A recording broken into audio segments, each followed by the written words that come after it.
Good morning, guys. It is almost 6 a.m. here in Scappoose. Another beautiful day is upon us. And what I've got going on here is I'm going to be working on the battery system today. I've noticed some telltale signs that the batteries that we have in the truck are going dead. So the date on the batteries is 2013, and we've noticed some pretty small loads being placed on the batteries will bring the batteries from 12.6 volts down to maybe a volt lower. So let's say you put a 5 amp load on the batteries by turning on the lighting or something of that nature. It'll drop at a volt. It shouldn't drop that much. So that's one of the signs that the batteries are getting weak. Also, sometimes the starter doesn't engage because it senses that there's low voltage, among a bunch of other things that we've noticed. So I'm going to pull those out. I might be able to recover them, but I'm pretty much sure that with batteries that old that they're probably shot. So what I did is I did a bunch of research and came across these batteries, and they're actually from Walmart. They're about $100 a piece. And with the upgrades we're going to be doing here on the solar coming up, our system inside the shelter won't be powered by these batteries at all. So this is just kind of a temporary solution to get us through the winter, maybe until I start working on the solar installation. But these guys are going to be great just for driving the truck around and the truck to have power. They're actually 100 amp hour batteries. They're deep cycle, and they're made for marine and RV. It's a hybrid battery. It's got a 2-year warranty. Can't beat it for $100. $12 core charge on each battery. You buy them outright. It's less than $450 for all of them. So yeah, I'm gonna pull apart the battery box and probably reconfigure the way those batteries sit. I think I can put all 4 of these across the battery box. Not 100% certain on that, but from some of the measurements I took, probably do that. And this, for you guys that are wondering, is a 24 DC. So it's the same size batteries that everybody and their brother is replacing with if they're not using the military ones. They either use a 31 or a 24. This DC just means it's deep cycle. So anyhow, I'm going to start tearing apart the battery box, and then we'll go from there. Alright, I got the old batteries out. I ran some testing on them. The 2 on the 24 volt side test out at 12.99 volts, and the 2 on the 12 volt side tested out at 12.7 volts. Just resting voltage. That's not putting a load on them. So these batteries would be great for somebody that's not trying to use them as a deep cycle battery, which is basically what we're trying to do. They're good batteries. Aside from that, I took apart the battery box here. I'm actually going to take that tray out, and I think I'm going to build something different with some plywood so I can put the batteries 4 across. I think they'll fit, and then slide them back and reconfigure the cables a little bit.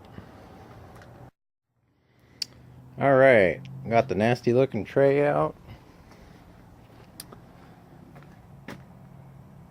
Need to go through and clean that up a bit. I might put a layer of spray paint in there and build a new platform for the batteries. Gonna do a little bit of repurposing again. I know you guys like that.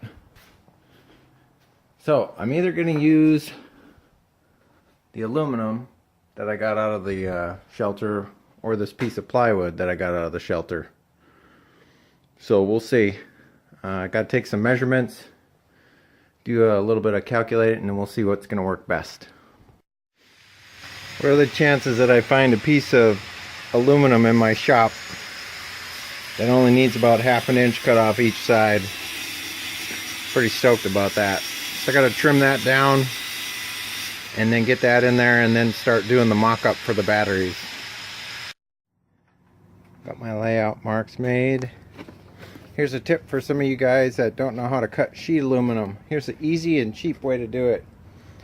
Just take your skill saw, just an old blade, old crappy blade is fine, as long as it's got teeth on it still. Make sure you have earplugs, and I wear my face shield because it throws metal everywhere. Make some pretty good cuts, and all you have to do is file it. After about 3 cuts, I got the tray to fit the way I like it. Now we'll do the mock-up for the batteries. Well, I guess I could say I'm good at measuring stuff, because after looking through the website and figuring out what battery to use for my idea, this looks like it's going to work out great. So this is how I want to mount the batteries. I'm going to put a piece of angle across the front right here. We've got an access hole right here for whatever we want. I can build a little panel for all my breakers. And there's space behind the batteries to run all the cables.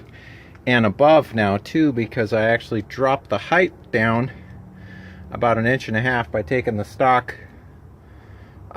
tray out. So, and the height on these batteries is 1/4 inch less than the stock ones. So this looks like it's going to work out perfect. I'm excited. I'm going to test fit the cover here. Yeah, this should be great. So the lid does close, and it works out perfect because these little ribs here are going to act as the battery hold downs. So there'll be a little bit of pressure on the batteries, and they sit right between the little caps on them where a tie down would normally go on the battery. So that'll work out great. Okay, so what I'm doing is I'm taking 2 scrap pieces of unistrut that I had sitting around, left over from another project. I'm going to mount the batteries in here. And then also what I'm going to do is I'm going to put some 90s on the end of these and mount it to the box so that the tray itself won't move around. And I think that'll be a good setup for this. And then once again, the cover will press down across the batteries, which I mean, they're not really going to go anywhere. It's not like we're doing a rally race or anything like that, but yeah, that should work out pretty good. So I'll keep moving forward here. Alright guys, I got the tray mounted in there. I used some grade 8 hardware on the side of the box. Here it goes right through the metal frame of the battery box. And then on the front here I just used the stock mounting location for the tray, and I just ran some larger hardware through there. So now it's time to start putting the batteries in and wiring everything together, and then I'll get the disconnects remounted. Alright guys, wiring this took me a little bit. I tried a bunch of different configurations, and I ended up having to make one cable, which is this little jumper right here. Everything else worked out fine. The cables were long enough. I just had to make one little jumper, so that's not too bad. I tested the voltage with the voltmeter, so we're either going to have nuclear meltdown or it's going to start up. So let's give it a shot.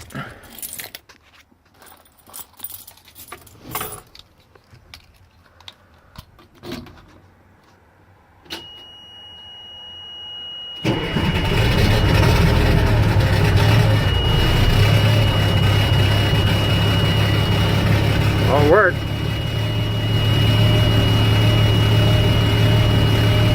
I'm gonna let it run for a bit, and then I'm gonna start making up the rest of the circuit breakers and power to the shelter and the cab in here and all that good stuff. Alright guys, I got the box wired up. Ended up breaking one of the mounting tabs on this circuit breaker. It's not a big deal, they're not very expensive, but I'll probably order another one here. Doesn't really affect the operation, but it did break. The battery tender mounted with some heavy duty Velcro tape that probably fall off as soon as I close the box. You know how that works. And just sitting here resting. We got 12.7 volts. The shelter has a little bit of a greater distance of wire to cover, so probably can't see that.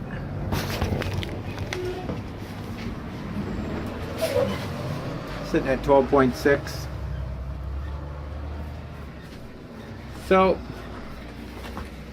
once I replace that breaker, that box will be 100% complete. There's also room to reconfigure it in the future if I need to. Maybe put a couple of